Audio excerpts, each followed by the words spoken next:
Shalom, saudara-saudariku, sahabat renungan harian yang dikasihi Tuhan Allah. Selamat merayakan Paskah kedua hari ini, Senin tanggal 10 April 2023. Hari ini kita disapa oleh Tuhan lewat firman-Nya yang tertulis dalam Kisah Para Rasul pasal 3 ayat 24 sampai dengan ayat 26. Marilah saudara-saudariku, kita simak dan renungkan firman Tuhan. Saya akan membacakan untuk kita demikian. Dan semua nabi yang pernah berbicara mulai dari Samuel dan sesudah dia telah bernubuat tentang zaman ini. Kamulah yang mewarisi nubuat-nubuat itu dan mendapat bagian dalam perjanjian yang telah diadakan Allah dengan nenek moyang kita ketika Ia berfirman kepada Abraham, oleh keturunanmu semua bangsa di muka bumi akan diberkati.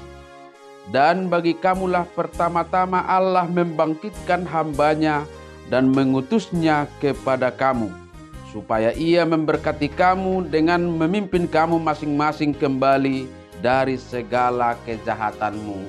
Demikian firman Tuhan.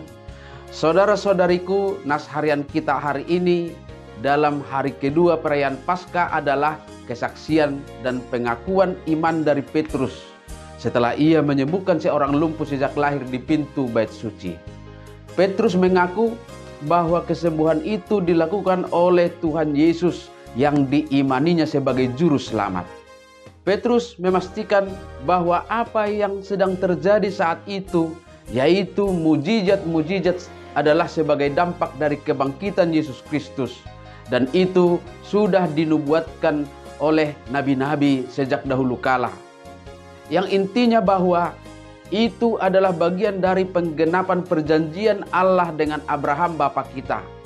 Ketika Allah memberkatinya dengan berfirman, oleh keturunanmu semua bangsa di muka bumi akan diberkati.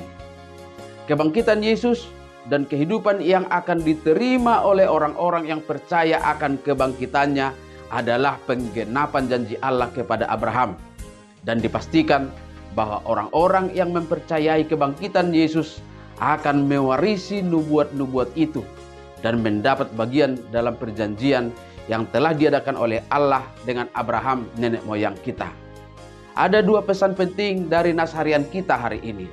Yang pertama, peristiwa Paskah bukanlah peristiwa yang terjadi secara tiba-tiba. Semuanya sudah dalam rancangan Allah sebagai cara yang Allah tentukan agar berkat yang sudah dijanjikan kepada Abraham, Ishak dan Yakub sampai kepada semua keturunannya.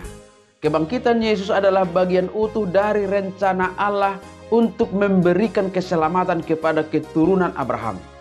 Itulah berkat yang paling utama. Karena satu-satunya perusak berkat itu adalah dosa yang sudah menguasai manusia.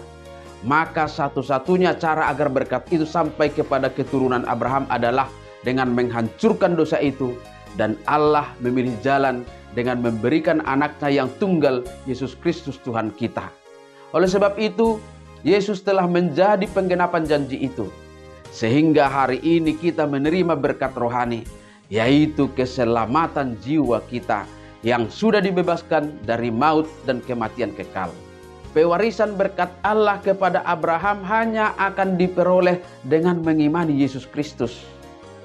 Lalu yang kedua, iman kepada Yesus Kristus adalah sumber kekuatan untuk melawan hal-hal yang luar biasa di luar kemampuan kita sebagai manusia biasa.